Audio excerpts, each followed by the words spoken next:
Good morning, good afternoon, good evening, teams, wherever you are. So, a formal welcome. We are going to discuss about integration management. Why is this area important to project manager? So, you have different experts in projects. So, integration management is very important for a project manager because you have a lot of experts in a project. You take construction industry, you have masons, plumbers, architects, okay, designers. Well, each one is an expert in his own field. Each one is focused in his own silo. Likewise, you take IT industry. You have business analysts, developers, designers, UX experts, okay, architects, database administrators. So you have so many of them. When you have so many experts, why would they need a project manager? Because it is a project manager who combines the efforts of all the people and takes them in one direction.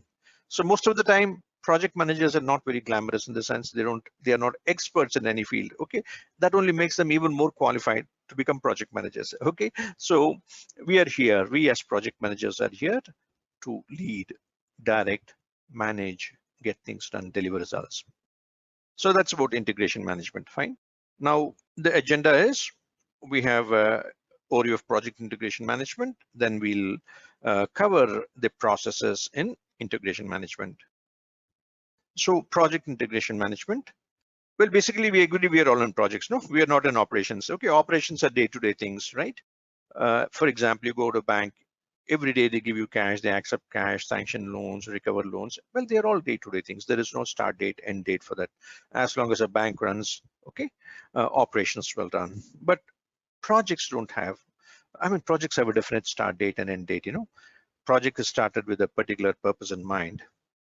Once you deliver, operations give rise to project needs. For example, operations may require an improvement in existing software, or it wants to have a new software. Okay, so project teams are formed, then projects deliver. Once the project results are delivered back to operations, well, it stops being project. It is operations from then on, isn't it? But basically, we are not going into operations. We are into projects. That's why you have this word, project integration management. Okay.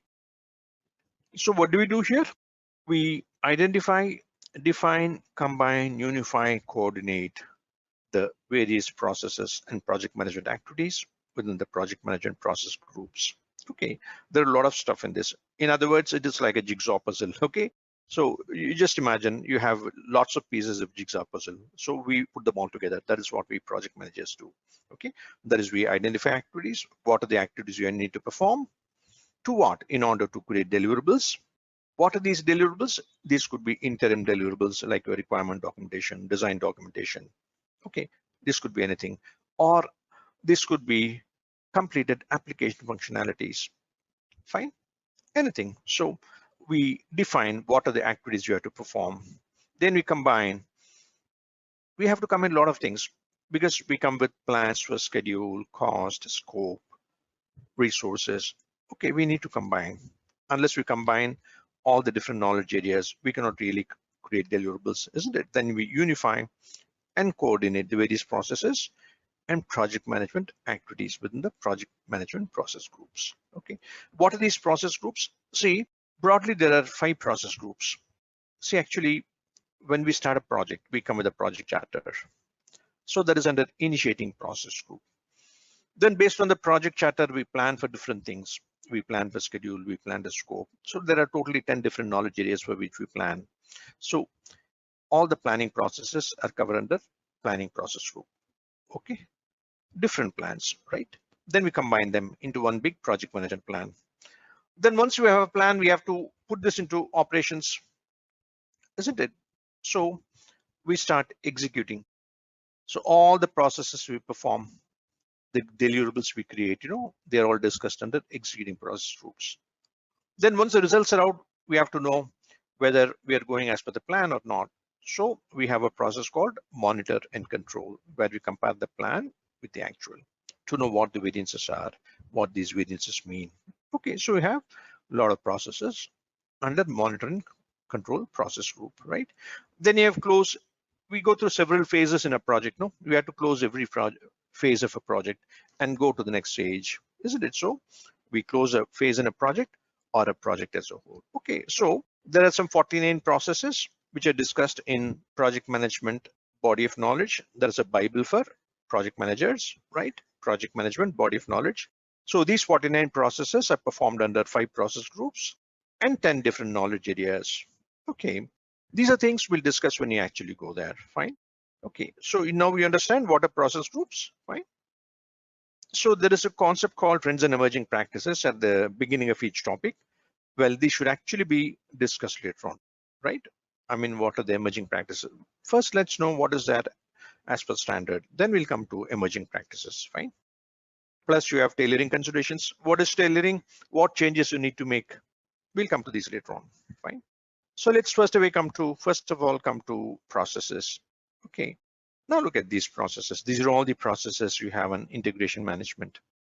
Okay, charter, plan, execution, knowledge, control, change, manage changes, close a project or a phase. Okay, so in this process, what do we do? In this process, we come with a project charter. What is a project charter? Project charter is a document that authorizes the initiation of a project. Okay, so the project charter lays down all our high-level stuff that will guide the project manager, and it will be signed off by a sponsor. It will be prepared by a project manager. So formally, it acknowledges existence of a project for the first time. Okay, then project charter gives you high-level stuff. It is something like a 50,000 feet above sea level, or you can call that drone view. Okay, so project charter only gives you a drone view. Based on that, we come with a detailed plan. Okay, and we come with plan for some 10 different knowledge areas, right? And we combine all of them. That is why you call that integration management, right? Then we put this plan into action. How? By applying organizational resources. What are resources? Money is a resource, people is a resource, infrastructure is a resource, like tools, you have project management information systems, we have different tools, isn't it, right? So you apply all this and we create deliverables. Okay, right? What are deliverables? They are work products, that's all. Then manage knowledge. How do you make sure the knowledge that we generate in the project doesn't go away when people leave the organization? How do you tap them? How do you retain them? Okay, we'll discuss that. Then monitor and control project work is where we compare the plan with the actual to know what the variances are. And what do these variances mean for forecasts, for cost, time, schedule, and so on. Okay. Then how do you manage changes? How do you close a project or phase, right?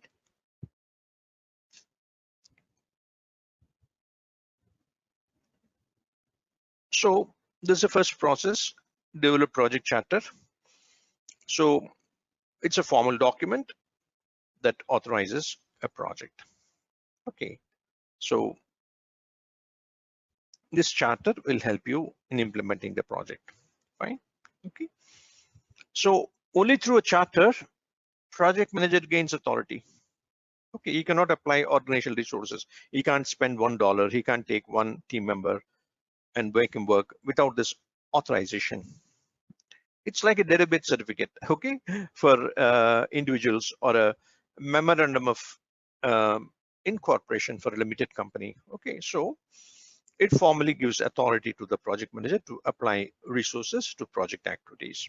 Okay, so you can establish direct link between organization objectives and the undertaken project. So why is a project born? Project is born because organization can do only day-to-day things. Operations, operations, they can do only day-to-day things. Let's say it is sending reports to a central bank every day. Suddenly there is a new central bank regulation that tells you that you have to come with a new type of report. Well, operations team, they try to tweak that report. Well, they can't. Then they send a mail to the admin in corporate office. He tries to tweak, set up features. He can't. Then he decides, well, you require new formats, new database procedures, new development work, new architecture work. Then a request is made, a project is born. Then projects takes requirements from operations. It takes team members from operations to work on the project, and it takes team members to test the deliveries. And finally, when the deliverables are made to operations. Okay, so you have a connection between project and operations. What connects operations and projects? They are two different things. They are poles apart. Okay, we don't really, as project managers, we don't really get into day-to-day operations, but it doesn't mean we have nothing to do with operations. Everything that we do has to do with the operations, meeting the requirement of operations, but we will not get into operations. Okay, you should understand that subtle difference, right? So projects are the link between the organization objectives and the purpose for which the project is undertaken. Fine, yeah. Now just look at this template. For every process, there are 49 processes I told you. For every process, you have this template. Okay, first you'll have inputs, then you'll have outputs. See, first you'll have inputs, then you'll have outputs. I'm sorry, these are tools and techniques, right? Then finally, you have output. Can you see this? There's an output. Okay, let me go back to where I left. So it's like this. See, let's say there is a process called make coffee. Okay, that's not a PMBOK process, right? That's not a project management process. Let's assume there is a project called make coffee. So what do you have to make? What do you require to make coffee? You require sugar, you require cream, you require coffee powder. These are all inputs, right? So what are the tools and techniques you use? You use stove. That's a tool. Technique would be boiling. Then what is the output? Output is cups and cups of hot coffee we enjoy, isn't it, right? So for every process, we'll be adopting this template, fine? You don't have to commit any of these to memory. It's enough if you understand what the output is, and for this output, what should be the input and tools and techniques in a logical manner, fine? So for developing a project charter, what inputs do you have? Okay, business documents. What's a business document? These two are called business documents. Okay, what are they? For example, business case, right? What is a business case? See, organization has limited funds. Let's say an organization has got $1 million, right? For Q1, that is all it can spend on new projects for Q1. Now there are a lot of heads of strategic business units in the organization. All of them want to improve their department, improve their performance, bring about new applications, new software, or if it's a manufacturing department, every functional department head wants to improve some product, or some aspect of the product. Somebody wants to improve a steering system, somebody wants to improve ignition system, whatever it is. So everyone wants to improve their department. So all of them will make project requests, but you have only $1 million. When you add up all the project requests, it may come to say $100 million. So how are you going to select which project you'll put your money on? So you need to have a decision support tool. Okay, so business case is a decision support tool. So this happens before a project is born, right? So let's say you have a head of a strategic business unit in a treasury department and a bank, right? He wants to come with a new liquidity management application. He'll put up a request. He'll state what is the current problem or what is the opportunity that he wants to seize, right? Then he'll state what the as is position, what is the to be position, what are the alternatives to go from here to there, what is the solution vision, what are the must have features, what are the could have features, what could have features but won't have features. I mean, it comes with a prioritized list of requirements for the solution, right? And he makes a formal request. When this business case competes with several other business cases, then the organization applies some project selection methods. Okay, you have different methods like payback period, ROI, internal rate of return. Well, they are not really too important at this point of time to know, right? All we need to know that organization applies some project selection criteria and decides on which project to bet on. So let's assume that this project has been selected. So when you write a project charter, you have to take the business case as an input, because the charter would contain high-level stuff, high-level guidance for the project manager. So where do you get this guidance from? You must know why this project was born, right? Who are all the senior stakeholders involved in this business case process? Who is going to be using the application? Who are all the stakeholders who will be impacting this project, who will be impacted by the project, right? And we have to lay down why high-level objectives, high-level risk, high-level requirements. Then you have to come up with high-level business case would have some broad implementation strategy. For example, within how many months or how many years a project should be delivered. So you come up with high-level milestones. Then while formulating business case, they would have allocated some funds for this project. So you come with a pre-approved financial resources or a high-level budget, high-level risk. So all high-level stuff you have in business case that gets transferred into project charter, right? It's like buying something from shop and emptying it into your container at home. Okay, let's assume you bought a carton of Kellogg's, right? What do? You come home and empty that into another box, no, in your house. So that it's like that. Business case gets emptied into project charter. Fine. Then benefits management plan, there is an input. What is this? See, there was a time when project managers would think, well, I'm done with my project. Let me move on to other projects. They wouldn't care to know whether operations are using their project results or not. You would have rolled out some application into the operations. They would not be using it. You wouldn't care to know. Operations wouldn't care to use it. And you don't have a system in the organization that monitors whether it's being used or not. So with the result that millions of dollars were going down the drain, then came this benefits management concept. As a project manager, you have to make sure that the organization is in a state of preparedness to start anticipating receiving your benefits. For example, let's say you're rolling out a product. Okay. Now, what should be required to operationalize this product once you roll it out to the operations? Well, you should assume that the operations team will be in a state of readiness, isn't it? So what state of readiness? What do you mean by that? Well, you have to train them. So you should have identified the training requirements. Then you have to come with user manuals, FAQs, troubleshooting guides. Then operations team should have an onboarding process for the new customers. And you may have to even set up a new product department if it's a totally new product, isn't it? So you may have to set up a new product department. Marketing team should be ready with a marketing plan. Okay, and you should be able to state what are the anticipated benefits. And you should also state what are the metrics are. For example, when you started a project, high level stuff, you would have thought that this project would bring around, reduce your turnaround time by 50%. So in a phased manner, you must be able to realize this. Or the sales would go up by 10%. So you should be able to realize it in a phased manner. So some benefits may accrue during the project itself, if it's a modular implementation or if it's an agile project. Or some benefits may happen much after the project results are delivered. Whatever it is, you must know when these benefits should be delivered. You should have a roadmap for that. You should have the metrics through which you'll measure whether benefits are accruing or not. And you must know whether the operation team is in a state of preparedness to accept. All the interfaces should be ready. Everything should be ready. Okay, so that is called as benefits management plan. So you don't have to write this benefits management plan. You only have to make sure you talk to the sponsor and the sponsor talks to the operational team and they have a benefits management plan. Okay, but you have to provide oversight to that process. You must know that it's that. You must make sure, right? So these are also inputs for project charter. So when you come up with this benefits management plan along with business case talks about anticipated benefits, and these are more stated in more concrete terms in a benefits management plan. Okay, so these are the two inputs. Then what else? What else? Agreements. See, there are two situations.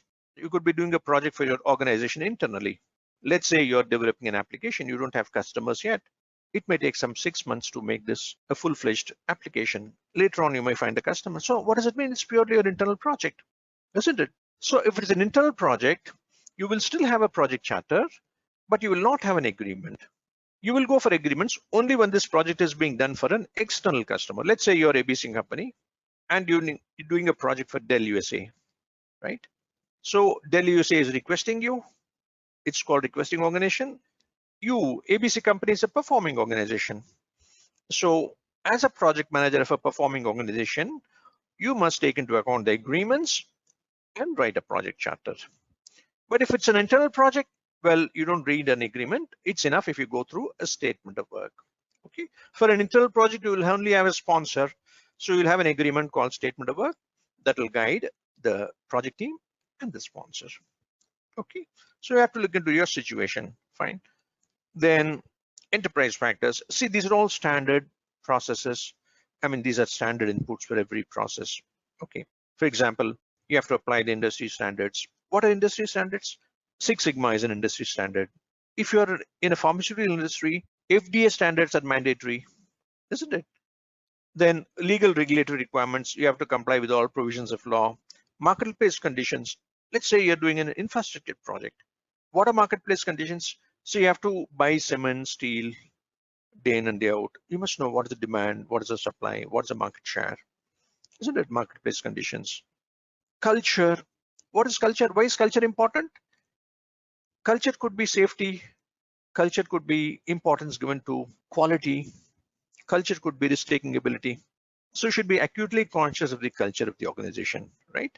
Political climate. So what is political climate? Where is politics in a project? Well, you'll have a lot of stakeholders in the organization, and you have to know who are the politically influential guys. You cannot ignore them. If you ignore any politically important stakeholders, well, you'll be hurting them. They'll anticipate you to come and talk to them, tell them what your project is all about, how you're delivering. In fact, it's an advantage you can garner. Okay, you don't have to take part in politics in the organization. That is not what is meant. What is meant is understand the political system, understand who are the politically influential guys. There may be some stakeholders who really contribute in a big way to you. They may be providing team members to work in the projects. They may be funding the project. They may be sponsoring the project. They may be championing the cause of the project. So they are the guys who are going to be impacted by your project deliveries.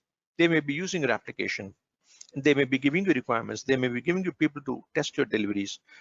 But there may be a set of people who may not do any of these, but still they are influential in the organization. So make sure you don't ignore anyone. Fine. So being part of the political system is very, very important. Okay. See, knowledge is important. Skills are important. What is skills? Application of knowledge, which we gather partly through experience and partly through learnings like this. Then attitude, always be positive. The most testing circumstances, attitude plus politics, political influence. It's very, very important. Okay, so all these are important. Then governance framework. So you have to come with series of changes to the plans. You'll first see, you always use a progressive elaboration. That is, nobody gives you a plan in hand when you start a project. So you have to talk to them, get a feedback, talk to them, get a feedback, talk to them, get a feedback. Through several feedback loops, we'll come with version 1 of a plan.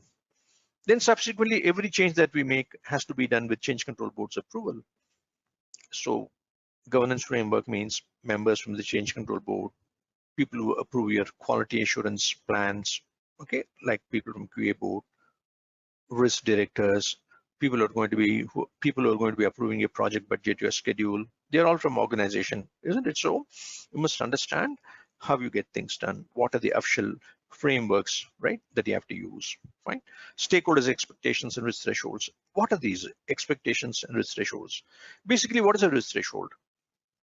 Let's say an organization got a project for $2 million.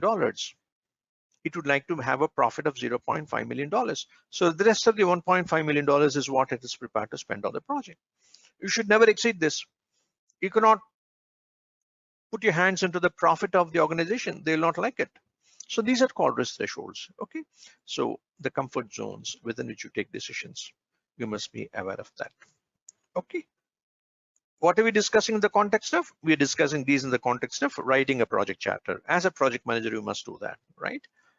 Then organizational process assets. So you have standard policies, procedures for your organization, you have to adopt that, right? At times you may be part of a program or a portfolio. What is portfolio? Portfolio is about maximizing returns of investment. Organization would like to shuffle resources, people, money, material between projects, depending on how important each one is, isn't it? That is portfolio management. Program management is all about combining multiple projects and managing them together as one program, because you may have some significant advantages by combining them. They may have common interfaces, common risks, common technology, common type of people, common project objectives, right? So it makes sense to combine them as programs. So if your project is part of a program, you have to be part of program management. You may have common budgets, common expenditure reviews, right? And so on, right? Templates, historical information of the earlier projects. See, when you don't have anything to start with, you got a mail saying that you're a project manager. Well, you have to write the plans, charters. So how do you begin? the best thing to go is to PMO and ask them, is there any other project we have done earlier? They'll say, yeah, there are some projects we have done. They'll give you links. Those links are to the historical knowledge base. You have to access this, right? So that will help you, fine. So these are all the inputs. Then you have tools. We have come to tools. Expert judgment. What type of expertise? If you have to start a project, you require expertise. You have to onboard expertise into your project. What happens if you have a project and you don't know how to do it? Okay, you need people who should tell you. It's your responsibility to onboard. You have to find people. You may not get all of them from your project. You may have to find people from organization. At times, if they are not an organization, you have to get them from outside. How you do that is your responsibility. Okay, for example, I was involved in a project for launching a public issue. Okay, because we were going for a transformation project, business transformation project, we had to raise funds. Now for this project, just imagine, simple project that lasts for 120 days. You know the type of experts we have to get? We had to get experts from capital market. Then we had to get people from broking community, then banking community. Then we had to deal experts with central bank. Okay. Then we needed experts who deal with SEBI because we have to get this prospectus approved. Then we have to deal with National Stock Exchange. That's where we have to get the shares listed. Then we have to get experts from registry because they are the ones who are going to manage the public issue. Then you have a lot of other merchant bankers. Just imagine, just for a small project spanning 120 days, if you have so much of expertise required, without this, you cannot do anything. You have to find experts, okay? And make sure you make use of their expertise, right? Then interpersonal team skills. What are these? See, these are soft skills, right? What soft skills like? You need to have skills to facilitate. What is facilitation? Basically, we should understand one thing. We are project managers. We are not experts in anything. We are only generalists. We just keep the ball rolling. We just make sure people meet, take decisions consistently, right? We cannot take decisions ourselves. So we need to have a lot of facilitation skills. How do you make sure people stay focused? The project objectives, they don't deviate. How do you make sure they don't get into endless disputes? How do you facilitate? How do you take decisions? How do you get buy-in? So conflict management, brainstorming, okay, facilitation. These are all very important. You must be wondering what conflicts you can expect when you launch a project. We haven't even started yet. You could have a lot of, conflicts. For example, you may have conflict about a vision for a product. Somebody might say, we'll have a very broad vision. Let us have 50 product features. Somebody else says, no, just let's have a vanilla product. You may have disputes relating to technology. Somebody might say, let's just use a simple spreadsheet for scheduling. Somebody else might say, no, let's go for Primera, Microsoft project. Somebody might want to outsource major components of the project because he might believe that we should only focus on core competence. Where we are good, we have to deliver. The rest of it, we have to outsource. But somebody else might insist on learning value. He says, well, if we keep on outsourcing, when are we going to learn? So we'll have a lot of conflicts. How to resolve these conflicts? Okay, so for this, you require a lot of interpersonal team skills. Meetings, okay, we know what meetings are, and you have to gather different type of data, fine, okay. And at the end of this process, we have a project charter, then assumptions log, okay. So project charter is a high-level thing. It tells you high-level purpose, high-level requirements, then high-level risk, then high-level milestones, okay. You don't have a detailed schedule at this point of time with start date, end date, because we don't know the scope yet. We only have milestones, 3 months requirements, 3-month design, 3-month development. Okay. Then high level budget. Okay. Very high level budget. All this could change. And finally, it's signed off by the sponsor and it names a project manager by name. Okay. And you also come up with an assumptions log. Assumption log contains 2 things, all major assumptions we make and constraints. Okay. So what is a constraint? Constraint is anything that we have to respect. We cannot violate. Law is a constraint. Can we violate law? No. Contract with the customer is a constraint. Budget is a constraint. Schedule is a constraint. So whatever high level stuff we lay down now, which cannot be violated, they become the focus of further attention in the project, isn't it? So this assumption log would be stating all the high level stuff. Okay, it's a very high level document, fine. Yeah. So that's about project charter. Now let's go to the next process, develop project management plan Here we come with different plans. See, you have some 10 knowledge areas. Okay, so what do you do here? You develop a project management plan. Okay, you define, prepare, coordinate, blah, blah, blah. What it actually means is you have some 10 knowledge areas. Okay, they are integration, scope, schedule, cost, quality, then risk, communications, procurement, stakeholders. So these 10 knowledge areas have 10 different plans. So simultaneously, you have to come with bits and pieces of all these plans, and you have to combine them into one big master plan. That is called as project management plan. The word develop means combining, unifying, integrating. Okay, so we'll not be discussing the actual plans. We will discuss the actual plans when we go to the respective knowledge areas. Okay, but here we are only discussing about a development process, combining process. So what is the process we use? We have a process called progressive elaboration.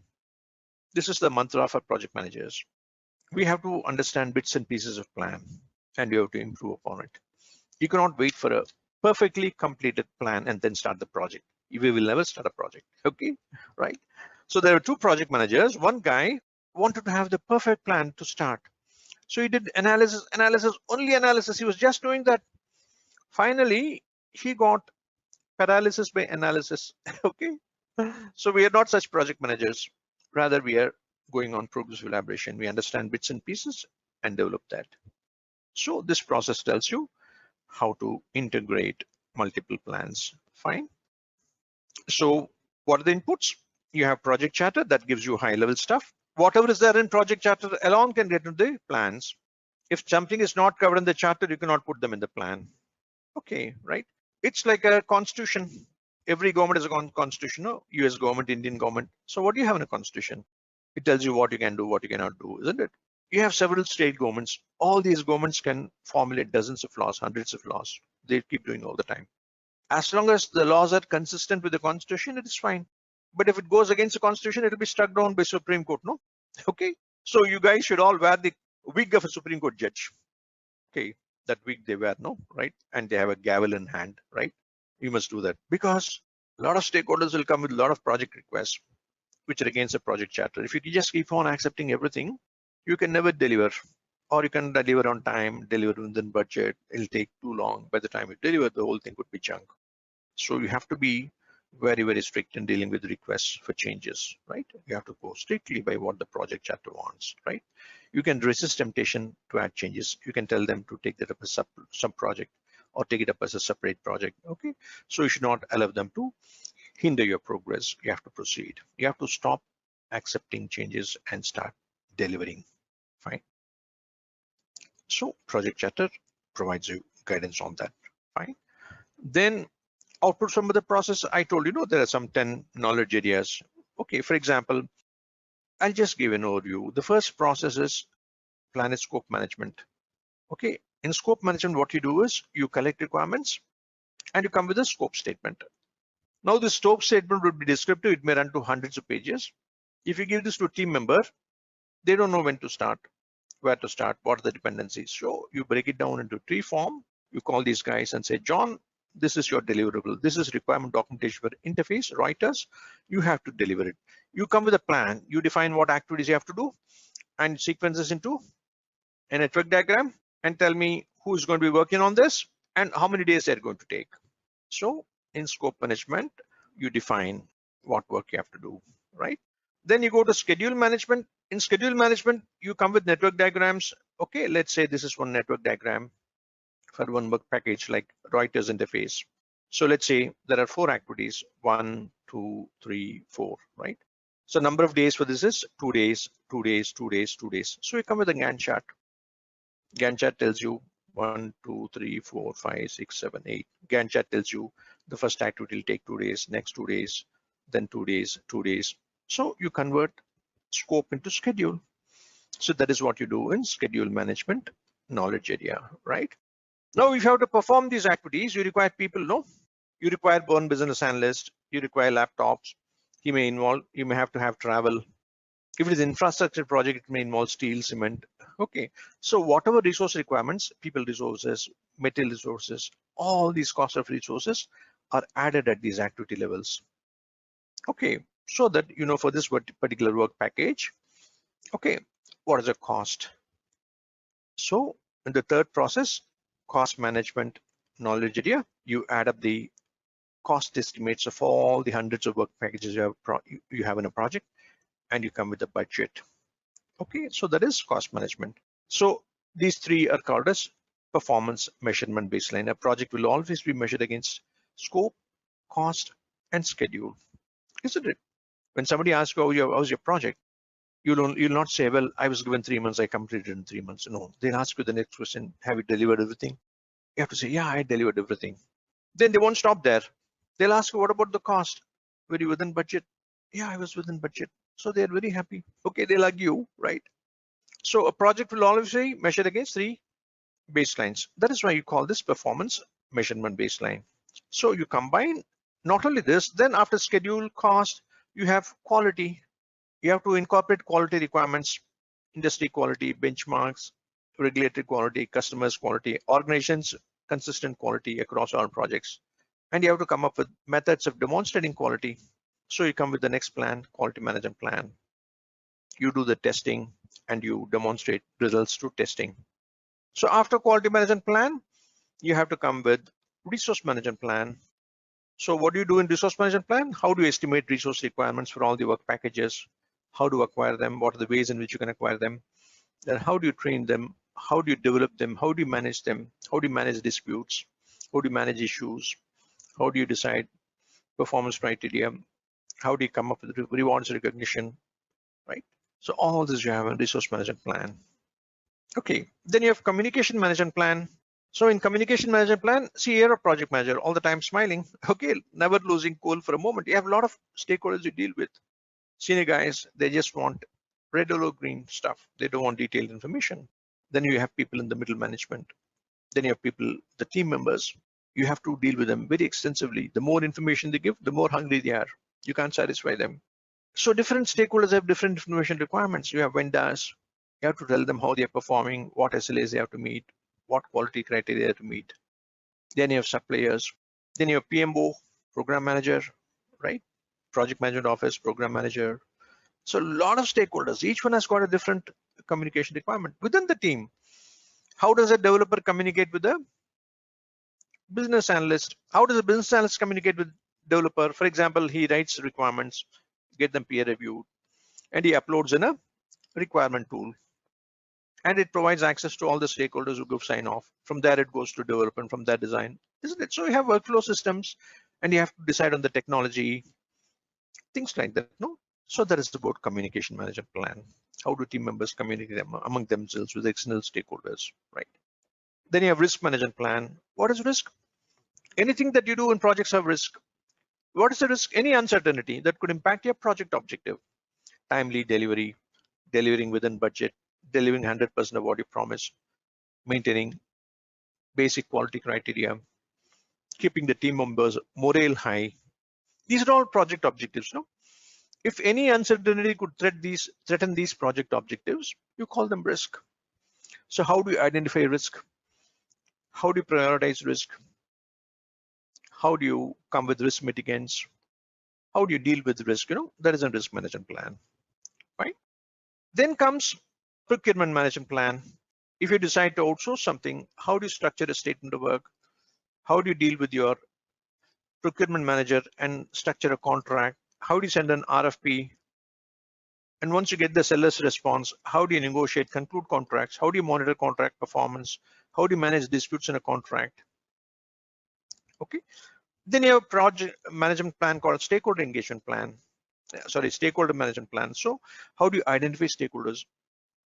Then how to conduct profile analysis meetings with them, how to understand which are the areas where they are strong, where they can help you in running the project in matters relating to risk, quality, etc., etc. How do you document the requirements, expectations from the product? How do you satisfy them?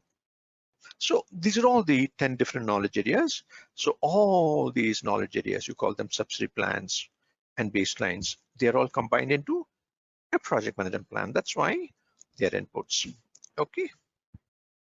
Then enterprise, same thing. We don't have to discuss about it. Same thing that we saw for project charter. is discussed here. Here also organizational process assets, fine, no different, fine, yeah. Then tools and techniques. Again, the tools are same. Expert judgment, you have to get expertise from different knowledge areas, okay? How to identify, how to manage risk, how to manage durations, how to schedule a project, how to manage cost, right? So we have to get experts from different knowledge areas, right? Data gathering, interpersonal team skills.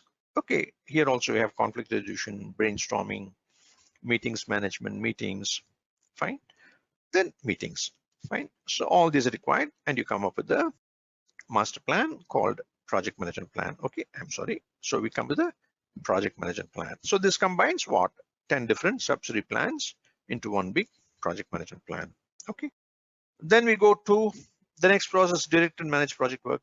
So what do you do if you have a plan without implementing it? So we have to implement, no? Okay, let's do that implementation. We are excellent in doing that, isn't it? Yeah. So what do you do here? As the word suggests, you do work. Then once you do work, what happens? You come with deliverables. Okay, so these could be interim deliverables, these could be final deliverables, whatever it is. Okay, so let's see what are the inputs for this project management plan. That is what we're going to implement. How are you going to implement a plan? What is that to implement in the plan? Okay, plan tells you how much resources you're authorized to spend, how many people you're authorized to take, from organization, a lot of things, how to manage this, how to define quality. So you take all this into account and create deliverables, right? Project documents, change log. See, these are all, you have hundreds of project documents. Okay, you don't need to know everything at this point of time. Change log tells you what changes have been approved that need to be implemented. Lessons learned, every time you perform a process, you sit with the team members and decide what went right, what went wrong, right? What are milestones? Milestones are significant even than the life of a project. For example, for a business analyst, requirement sign off is a milestone. So he has to be cautious about milestone. He should not miss the milestones. No, that is why it's an input. Project communications, you would have made a lot of communication to stakeholders. They have given you feedback. They would have given you suggestions for improvements, etc., etc. So that should also guide you in delivering and directing and manage project work. It's about execution. Schedule. What does the schedule tell you? It tells you when you have to start an activity, when you have to end, how many days you have to take, how much of resources you have to consume, how much time you have to spend on that, isn't it? So schedule will help you do the work. Requirement traceability matrix. See, this is something where you will map your deliveries to requirements through tests. So as you do the testing, you have to capture the test results in the traceability matrix and show this to the customer. And he'll be satisfied. Only then he'll give you sign off. Risk register, risk report. Any risk that you anticipate, you must identify and you have to manage it. Okay, fine. For example, you might anticipate the risk of a particular interface not being available. So that is a risk you've documented. How do you deal with this? Well, you'll provide some 10 extra days in case this risk could happen. If the risk doesn't happen, you don't use this 10 days. If it happens, you'll take this extra 10 days, isn't it? To postpone the implementation to the next window. Okay, fine. Then comes approved change request. Whatever changes have been approved have to be implemented. Okay, right, you would have written a code, the code would have been wrong, you would have designed a prototype, the prototype would be wrong. So there are totally 3 types of change requests: corrective, preventive, defective repair. Defective repair is very straightforward. A wrong code, wrong requirement documentation, whatever it is, you have to straightaway rectify it. Corrective action is, you have baselines. Projects have baselines. You have to go strictly by baselines. If the baseline has deviated too far, you have to come with a new baseline. So that's a corrective action. Preventive action is, why did this baseline change happen? Because you made some wrong assumptions about estimates. You have to correct your assumptions so that this does not happen again. So preventive action is something that you do right now in order to prevent potential non-conformance happening later on. Okay, so any of these 3 types of change requests need to be implemented. Fine. Then enterprise factors. These are pretty standard. You don't have to do this every time. And the output is, yeah, organizational process assets. Okay, whatever deliverables we created is part of the organization. Whatever lessons learned, it becomes part of the organization. Issue, a lot of issues we face, data not being available, interface not being available, team members not being available. Whatever issues we face, we have to document it and to escalate to find the solution, isn't it? Fine. So all these are examples of organizational process sets, right? Then at the end of it, yeah, we have tools, the same tools. Yeah. Expert judgment, that's a common tool. PMIS, can we execute without tools? No, tools are absolutely important. Requirements tool, procurements tool, testing tool, isn't it? Messaging tool, right? All these tools are important, right? Meetings. Okay. Then finally, we come with deliverables, work products, then work performance data, like how many days you took, how much money you consumed, how many defects you created, like that, right? Issue log, you'll definitely face a lot of issues. You have to document these issues and you have to resolve this by assigning some owners for this. Then change request. So when there is a non-conformity, you have to ask for a change. For example, a prototype of a pen cap should be 1 centimeter, let's assume, right? When you prototyped, it was 1.2 centimeters, which means you have to redo. So you have to generate a change request. This will involve extra time, extra money. You have to get permission, right? Plan updates, plans would get updated, documents would get updated, and all the organizational process assets, they'll also be getting updated.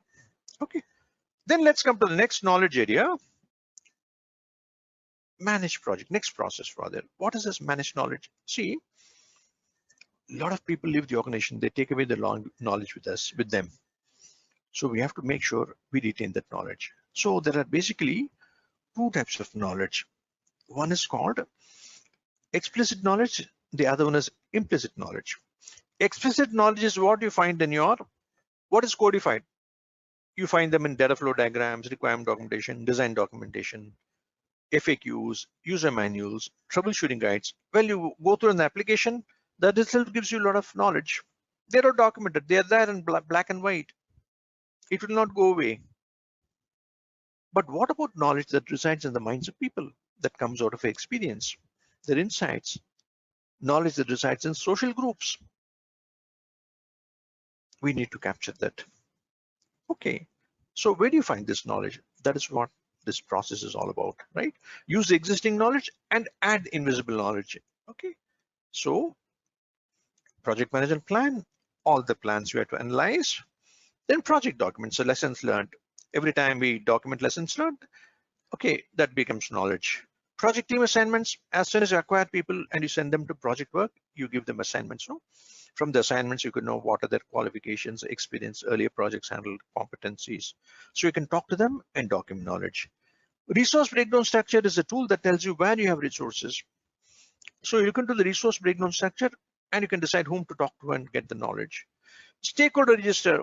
These people you identify, talk to them, know which are the areas of their strength. They can help you run the projects, give you knowledge. That document, that is useful for documentation, right?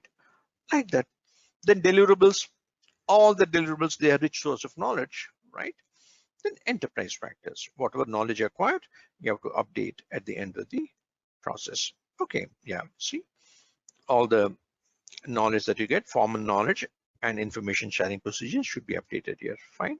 So what are the tools and techniques for this? Expert judgment, there's a common tool. Knowledge management, okay. Information management, see, these are two things.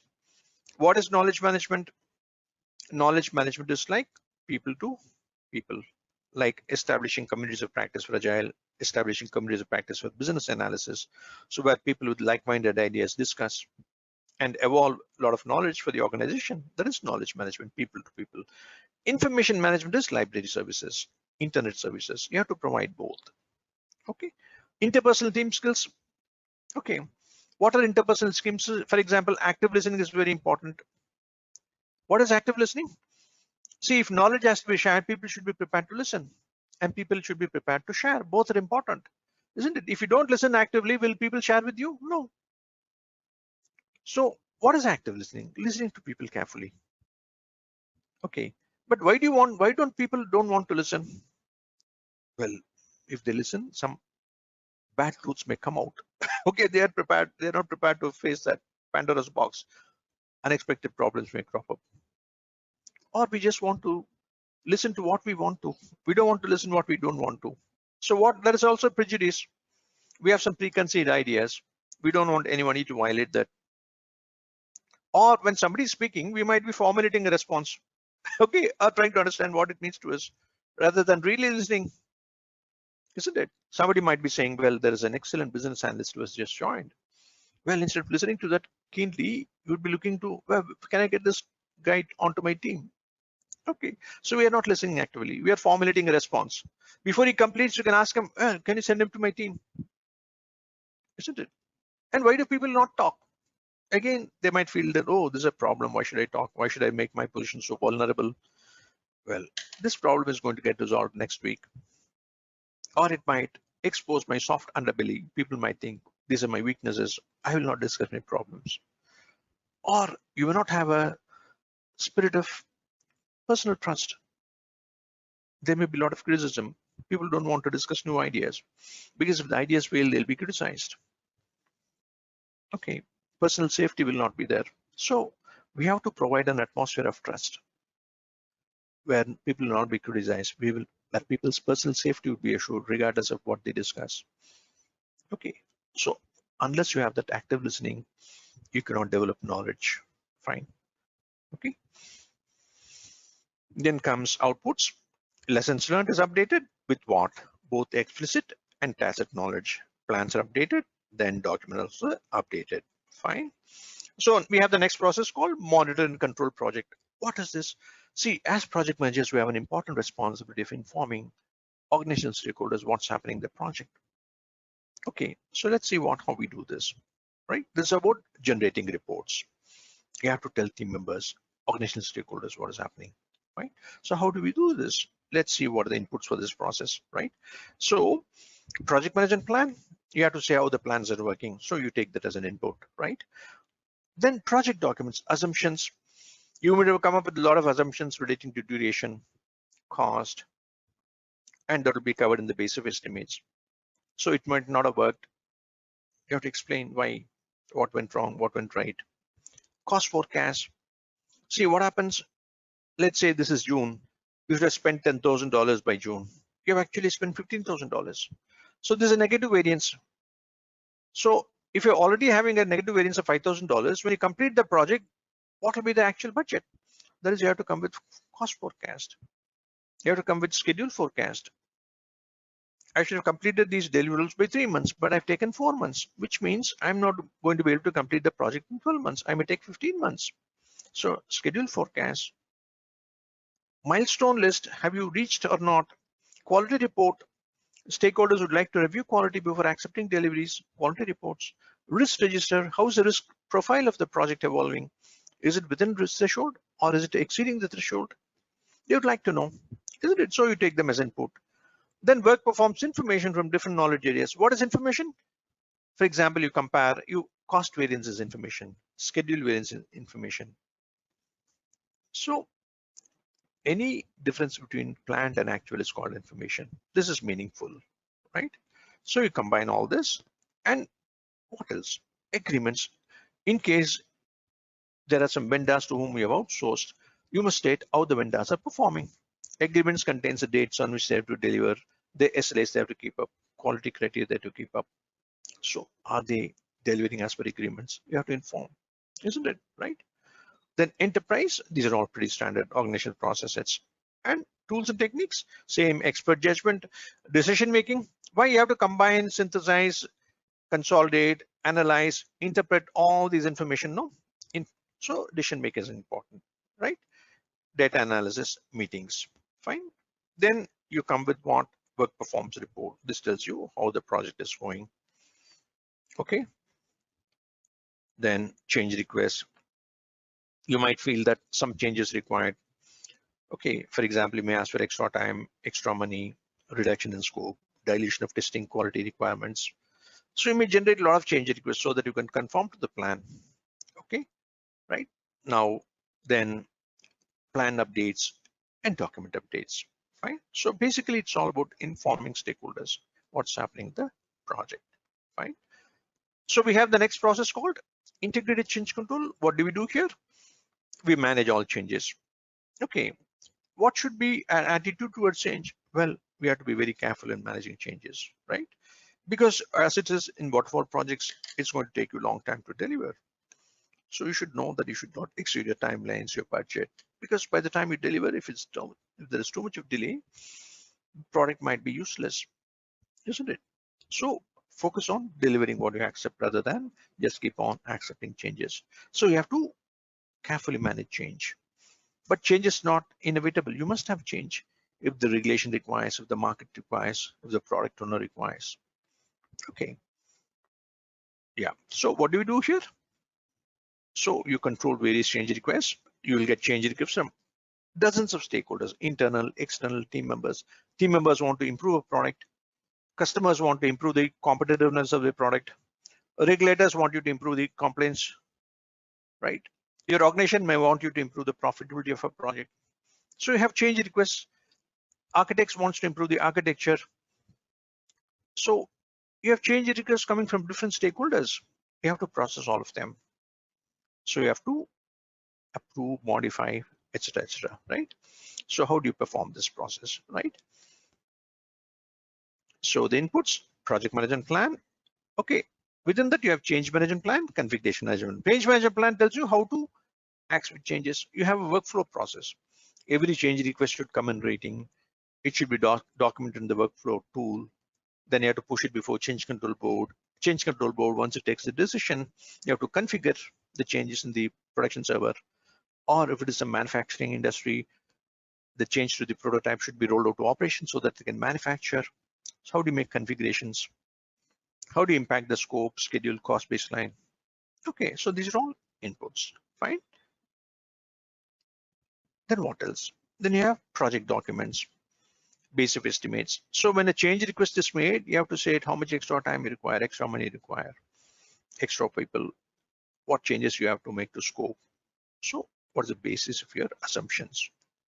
Then some changes, for example, when you are implementing a change in the code, change control board would like to review the test conditions, test results to make sure it is safe. Risk report, it talks about any risk that a particular change entails. Okay, fine. Then work performance report, change control board would like to know how are we performing in terms of cost performance index, schedule performance index. Should we recommend change? Should we entertain change at the request? If we entertain change, does the project have enough people to manage this, or should we provide extra people or extra money? So that they would like to look into the status of the project on different. Okay, so you have they look into resource availability, schedule data, cost data, earned value reports, burn up, burn down charts. This is an agile projects. Okay, burn up tells you what rate, what is the work that is being completed. Okay, burn down tells you what is the work that is remaining. Okay, fine. So they would look into all these to know whether a change request can be handled or not, right? Then comes change request itself. The change request that we make, it could be corrective action, preventive action, defect repair, right? We saw that there are 3 types of changes. Then enterprise, these are pretty standard, right? Then tools, expert judgment, change control tools. What does a change control tool do? It will help you log the change request, provide a workflow, and communicate decisions to answer them. Then they'll take a decision whether the change has to be permitted, rejected, deferred, or should further analysis be done before it is accepted. So whatever decisions they take in the meetings holds good. Data analysis, fine. So at the end of this, they would approve change, which includes rejections, modifications, anything. Updates to plans and documents, fine. Yeah. Then finally, we have close project. What do we do here? We have multiple phases in a project, no? Say requirements, design, development. So we have to close a phase. So what do you mean by closing a phase? You have to, for example, at the end of the requirements, requirement documentation be presented to stakeholders. You have to explain each and every requirement. You call that walkthrough, no? Requirement walkthrough. They will give a sign off, or they may ask you to redo it, whatever it is. At the end of a phase, they'll take a decision whether it is fit to be moved to the next stage. Okay, so you close this page and go to the next phase. Finally, you close the last phase and move to operations. Okay, these are the things you do in this process, right? Close project or phase. So I'll explain to you, right? What is this? Let us go to the inputs. So what do you take as inputs? Charter. Charter tells you what is the high level success criteria. When you launched a project, you knew how the project should look like, what product feature it has to deliver. So you take that as a guidance, fine, to make sure you will get a sign off, right? Then project management plan, well, when you perform project activities, where are they described? They're described in project management plan. So you'd like to document that as an input, isn't it, right? So you should always assume that you're not going to be in this project any longer because project is closing. Operations team should know everything that they need to know about this project, right from business case to delivery. So you create a project file, including everything, project charter, project management plan, everything, project documents. Okay, all the assumptions we made, all the changes that were made, the milestones missed, reached, all communications with stakeholders, what quality control measurements we came up with before deliverables were accepted, requirements, risk, everything, fine. Accepted deliverables, fine, whatever deliverables were accepted, only then you can move it to operations, no, right?